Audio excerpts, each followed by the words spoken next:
interviewed by a digital version of myself? Well, great question.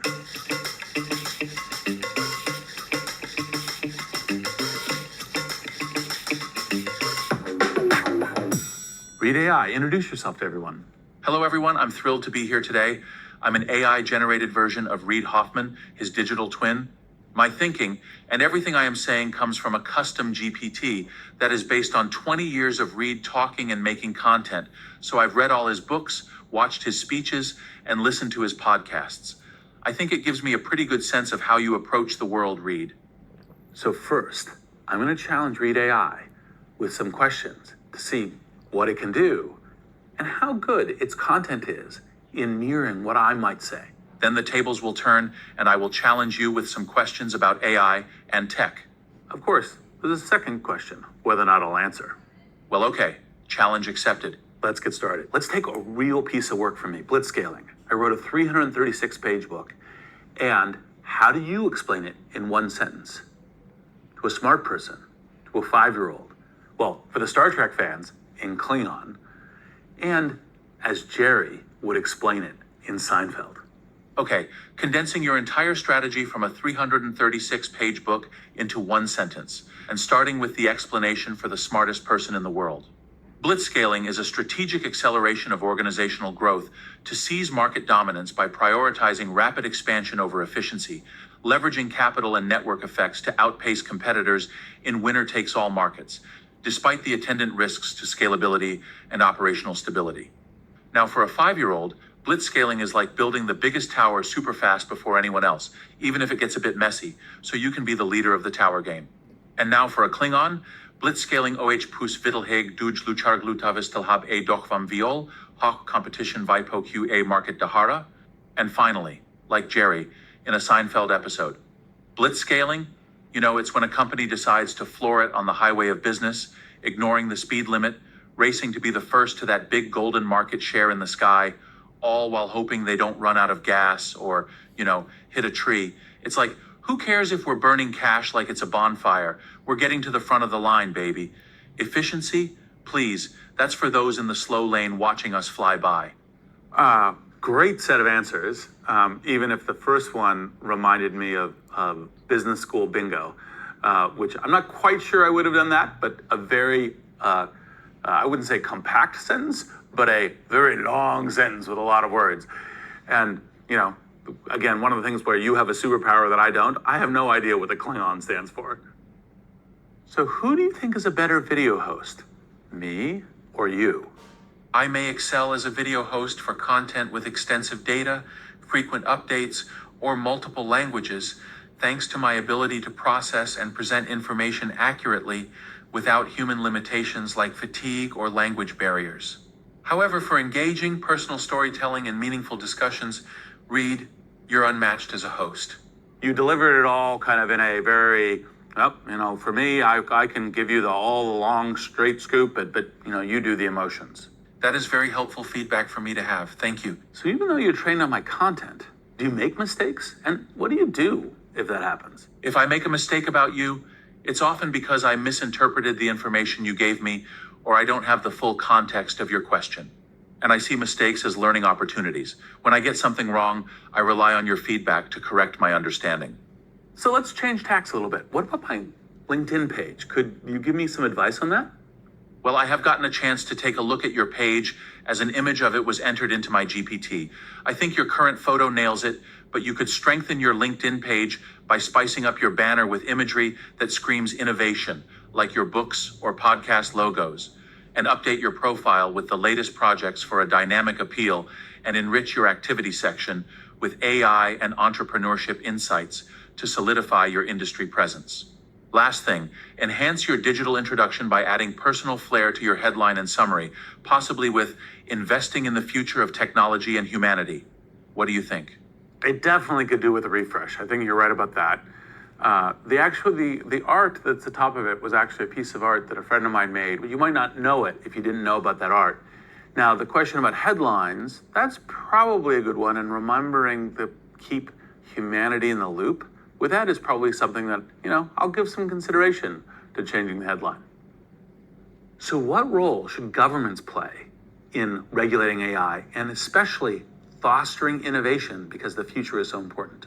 In discussing AI regulation, governments must balance fostering innovation with maintaining ethics, encouraging global, cross-disciplinary collaborations, and staying flexible in policymaking to match technology's rapid evolution.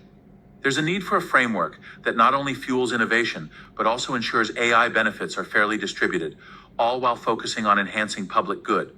So the content is absolutely right. And I probably would have used a few less business buzzword bingo sentences or phrases, but the content was exactly right. You did a great job as the interviewer, and now it's time for me to take over. Here I hope to challenge you a bit as we go through the current state of AI and using AI hosts like me. So why did you want to use an AI host? Why not just do the talking yourself? So of course, I'm not above being lazy. Like having you do work instead of me means that I can go and have fun, do other things. But actually the more serious and interesting deep thing here is that it adds to the range of capabilities, things that I could do.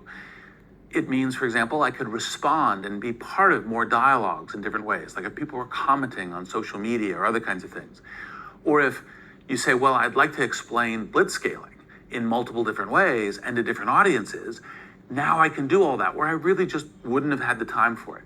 Or having new capabilities, ranging from things that are fun for different audiences, Star Trek, Klingon, but also, poetry. Got it. And that makes sense, but I wonder about the concerns over AI versions of ourselves. What are your thoughts on the ethical risks of AI digital twins, including privacy and consent? So look, it's very important that we kind of set the rules of the road with digital twins. This case, it's easy because we're doing this collaboratively. It's partnered with me. Now, obviously, it's easy enough to create a digital twin that has me saying things that I don't believe, I disagree with, and those things can happen with this. Part of the reason to start this is everyone starts with a negative and doesn't realize all the things of the positive, the ability to actually make more human connections using it. Now, we are going to have to set rules of the road, and it is going to be important that, for private citizens, that there is guidelines, and even for public citizens, there are guidelines. All that makes sense, but how do you reconcile this speedy progress with the real fear many have about their jobs vanishing? And what would you say to them? You've mentioned adaptation is key, but realistically, aren't there individuals who can't or might really struggle to adapt? Look, this is obviously a very difficult and serious topic because, our heart should always be with the people who are, engaging in the difficulty of these transformations, whether it could be a job transformation, a job loss. The truth of the matter is, we ultimately really benefit as a society, our children, our reorganization of how work works. And we win by embracing it first, learning early and doing it as a society, even though it will create some pain in transition. This is one of the reasons, for example, that Europe was such a dominant force in the entire world. They embraced the steam engine early. And that's what we are here. It's a cognitive industrial revolution. It's a steam engine of the mind. Now, none of that is to underplay the difficulties that some people will have. Now, I think many people will be able to adapt very easily. Some people will be able to adapt with difficulty, and some people won't be able to adapt. Then who's responsible to help those that can't adapt or are having trouble adjusting? I think the short answer is everyone. I think, the tech companies need to build the AIs in order to help with that and need to be able to try to onboard as many people into using AI because, many of the jobs, humans will be replaced by humans using AI. So we want the humans who are doing the jobs to be the ones replacing themselves using AI. So tech companies can do a lot of things. Obviously, governments, just as in history, need to do a lot of things. They need to provide social safety nets, help people make these kinds of adjustments. But also, of course, universities and education and school systems. Also, of course, companies in terms of how they're training and onboarding people. So I think the short answer is everyone should be asking themselves, what can I do to help? Okay, my next question, and going a bit broader about AI in general, while you champion AI's potential, you're not blind to its risks. So as an AI optimist, how do you navigate addressing the skepticism and real concerns that come with AI? If everything that was being said about AI was just, it's utopic, it's nirvanic, it's amazing, then I would, of course, be adding in some of the questions and concerns about, like, well, what does it mean for job transformation? And what does it mean for how we reconceptualize ourselves as human beings?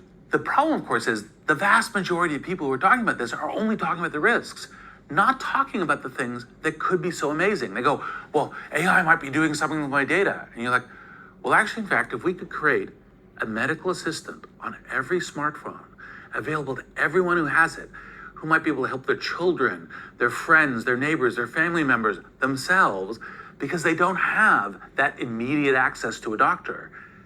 That is a great future, elevating humanity. We need to talk about that too. And that's part of the reason why I'm so clear and forceful in my optimism about this, because that's actually, in fact, the major case that we are going for. Once, of course, we say, oh, we realize all that, then we can also bring in the risks, bring in the navigation. Let's pivot to Inflection AI, a company you co-founded. Strategically, you went from envisioning Pi as a close companion AI for consumers to now creating tailor-made AI solutions for businesses. Why the pivot? How did your co-founder Mustafa Suleyman's move to Microsoft AI impact this shift? So Inflection is a wonderful agent with trained as much on emotion as IQ. It's very unique. It's a great consumer thing. One of the things we realized when we were doing it is Mustafa really wanted to be building the consumer thing at scale, but the business was going to take years and years to develop. Whereas the developer business, the API business, is actually where the real startup opportunity is. And so Mustafa said, look, I will go continue to build with Copilot and the agents that embody the IQ, that are the assistant for everybody, and I will do that at scale, and I don't need to work out the business model immediately. And Sean White, who'd worked with Mozilla Development Network, would come in and help developers build off the models that Inflection has made to bring that sort of humanism and EQ to many other products. Why this strategic shift? The shift was a combination of the agent business opportunity would take a long time outside of startup norm, and there was a startup opportunity for Inflection as a business, taking the assets that it already built, this Inflection 2.5 model, and making it widely available across the developer ecosystem. Is part of where you discover magic that you hadn't even thought was there. Understood. And that makes sense. This wraps our discussion. What an insightful chat it has been for me, mirroring the real with the digital.